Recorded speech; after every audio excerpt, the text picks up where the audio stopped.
And it was actually my wife that gave me the inspiration when she said, I'm getting fed up of all these knives lying about, either stop making them or start selling them. And it's like, well, I'm never going to stop making them. So we started making them. And that's how the inspiration behind Ridgeback Forge came.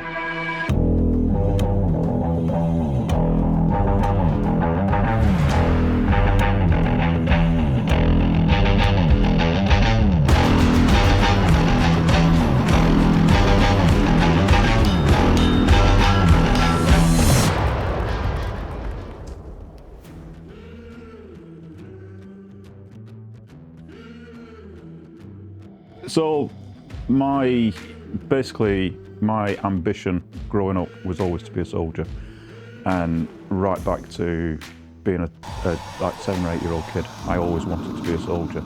So when the time came, I was of age, I joined the army, and I joined the Royal Corps of Signals as a telecommunications engineer. The idea being I loved fixing things, making things, building things, and this would give me that opportunity to literally do that. All day, every day, I was fixing kit and equipment. Always active, always doing, always hands busy. And we did that for about 24.5 years. And I retired from the army in December 21. When I retired, I spent quite a bit of time in here making knives, just trying to figure out what I wanted to do. Along with some other hobbies, building cars, race cars, motorbikes, things like that. I watched far too many episodes of Forged in Fire when it first came onto TV, and I just knew I had to give it a go. My wife, the tipping point for my wife was when she came home and the entire 9-foot dining table was just covered in knives, not an inch spare. So we started making knives as a hobby in 2016. 2023, January 23, we stepped up and it became our business. So here we are. We wanted to do knife making with the occasional experience day. That was the plan. But that very, very quickly got turned on its head when basically got inundated with people wanting to come and do experience days. So experience days have become a huge part of the business. A lot of people think that they'll come and they'll do little bits and pieces, maybe tart up a knife that I've half started, and then they'll call it something they've made. Couldn't be further from the truth. So your start point on the experience day is a solid bar of knife making steel. There's no shortcut in this. You are going to turn that into this.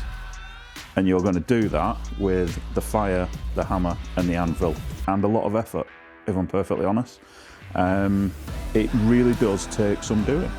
A lot of people will come and they've never swung a hammer before.